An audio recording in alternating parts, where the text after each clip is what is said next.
We are told the Adeptus Astartes are the Emperor Angels of Death, perfect, incorruptible, and noble.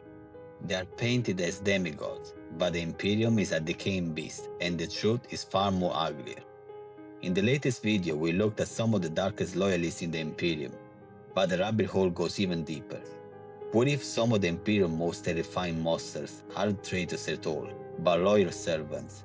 What if the real horror is not chaos, but what the Imperium is willing to create and keep in the name of survival? Today we are opening the records on 5 more loyalist chapters whose presence in the Imperial war machine is a problem the High Lords cannot easily solve. These are not just edgy space marines, these are chapters that make the Inquisitors uncomfortable. These are 5 Space Marine chapters the Imperium may quietly regret creating, even as he still needs them. The Black Dragons. We begin with a founding that should never have happened. Again, the 21st founding, also known as the Cursed Founding. Officially, the Black Dragons are a successor chapter of the Salamanders, Sons of Vulcan. On paper, the gene scene is stable, recorded, approved. In reality, anyone who has never witnessed them in battle knows something has gone very wrong. The osmodula, the organ that controls bone growth, is twisted. In many black dragons, great bony crests erupt from the skull, forming horns and crown-like protrusions. They also have dense blades of bone growth along their forearms and elbows, pushing through ceramides and flesh. These warriors sharpen this growth into brutal sword-like talons. In almost any other Imperial context, this level of visible mutation would trigger immediate investigation and likely exterminatus. The Inquisition has burned wars for less, but the Black Dragons are loyal and they are effective, and this buys them forgiveness. The chapter's command structure has adapted to its own deformity. Those who heavily mutated are formed into elite assault mutation known as Dragon Claws, shock troops who specialize in brutal close-quarter combat. Picture the scene. Black Dragon charging upwards, both pistol barking and then crashing to cultists with their own grown weapons, rending limbs, slicing throat, leaving corridors painted in blood. No chainswords, no power weapons, just bare bone and hate. The real horror, however, is not what the Black Dragons are, but how they respond to scrutiny. When the Ordo Hereticus has pressed too hard, just to check what the gene seed coming from, the chapter has lost every sample they had. Records are incomplete. There are hints of an internal culture that refuses to see their mutation as a curse at all, but as a mark of favor, a gift that makes them the better killers. So the Imperium does what it always does with inconvenient loyalists. It points them at the worst war, turns its back, and then pretends not to see the claws. If the Black Dragons are a physical corruption, the Mortifactors are a spiritual one. It is hard to understand what this chapter has become with their origin. The Mortifactors are on paper a successor of the Ultramarines, the paragon of discipline, order, and Codex Astartes. Guilliman's legacy is a temple of reason and stability. The Mortifactors, however, are a shrine of bone and blood. Their homeworld, Bosul, is a feral death world of harsh plains and constant tribal warfare. Recruitment into the chapter is closer to a religious abduction than a noble selection. Aspirants are taken from brutal tribal blood cult already hardened by a lifetime of violence. So the culture of a Mortifactors is the culture of worship death itself.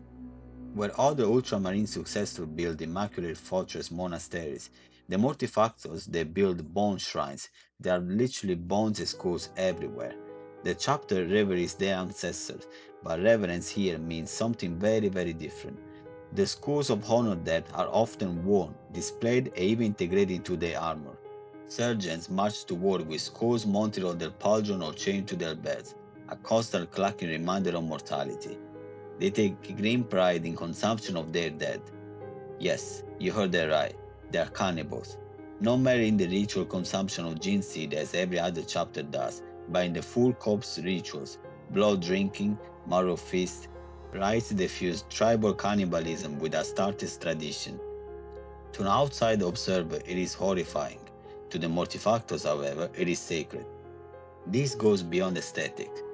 There are records instances during campaigns where Mortifactors have stopped to recover the bodies of fallen brothers under heavy fire, risking strategic position, simply to ensure that no corpse is left behind.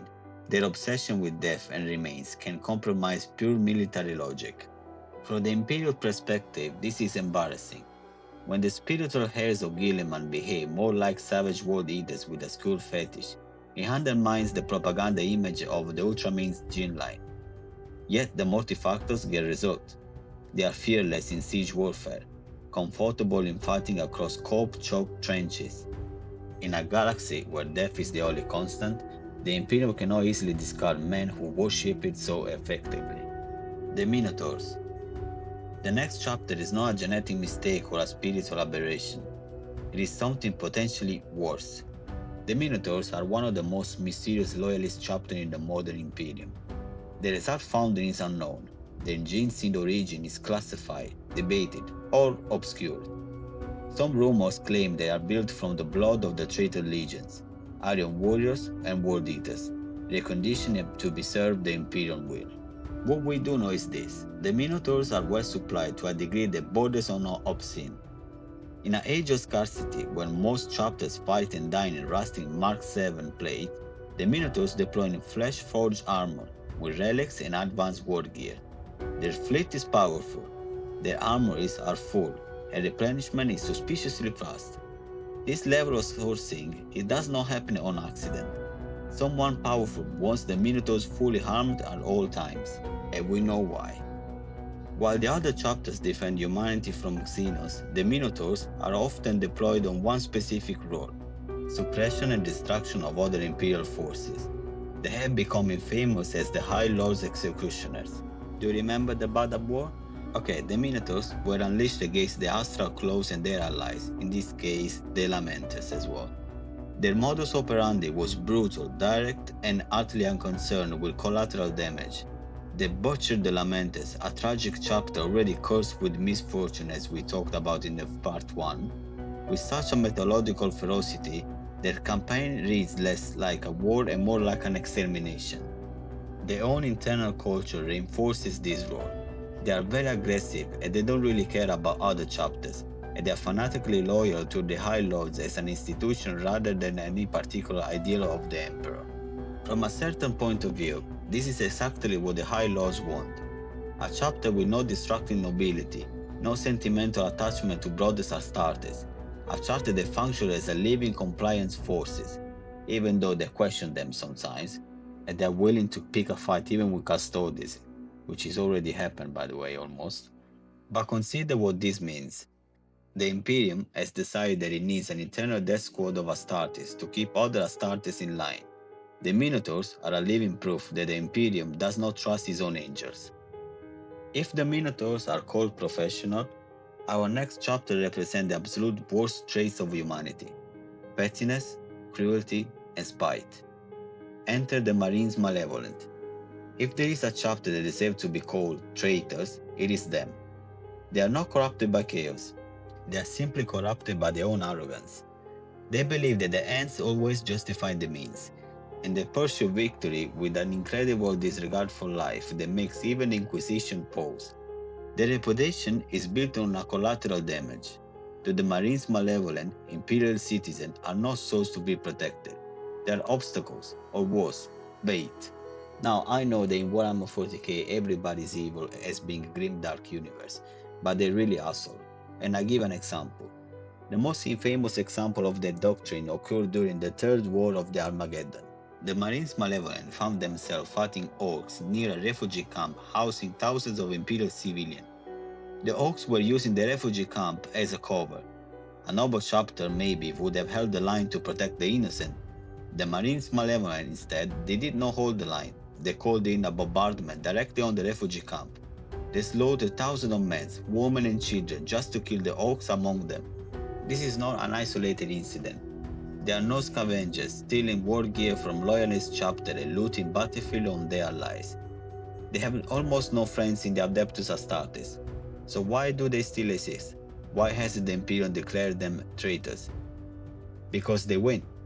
They are brutally efficient killers who destroys the Emperor's enemy with zero hesitation. The Imperium is in a state of total war. In a total war, sometimes you need a monster who does not care who gets hurt as long as the enemy dies. If the Marines Malevolent are the darkness of human hurt, The Death Spectres are the darkness of the void itself. Stationed beyond the light of the Astronomicon, guarding the borders of the ghost stars, a region space infested with horrors that defy explanation, the Death Spectres have evolved into something else. To survive the edge of the known galaxy, a fighting enemies that can flay reality itself, the Death Spectres have adopted traditions that are among the most disturbing in the Imperial record. Their fortress monastery of the World of Occludus contains the Shariax, a device known as the Throne of Glass.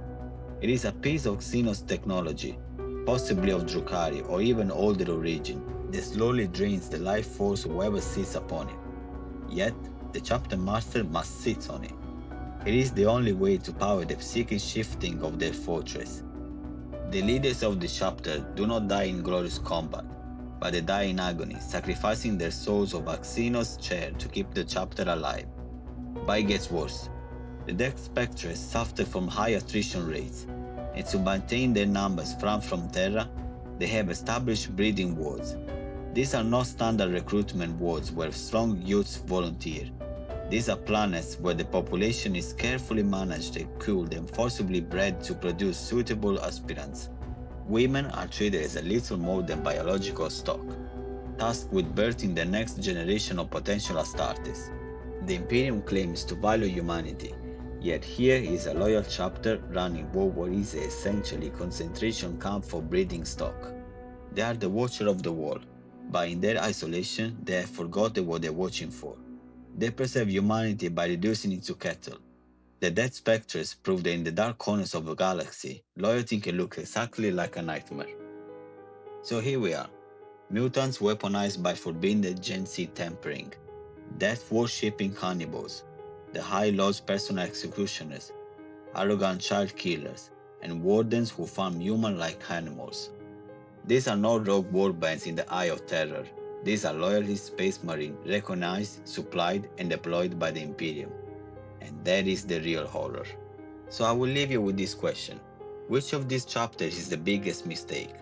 Is it Marine Malevolence with their cruelty, or the Death Spectres with their humanity? Tell me your pick in the comments. If you enjoyed this deep dive into the Imperium regrets, make sure you subscribe. The Emperor protects, but looking at these guys, I'm not sure he's protecting us after all. And as always, thank you for watching, and I'll see you in the next one.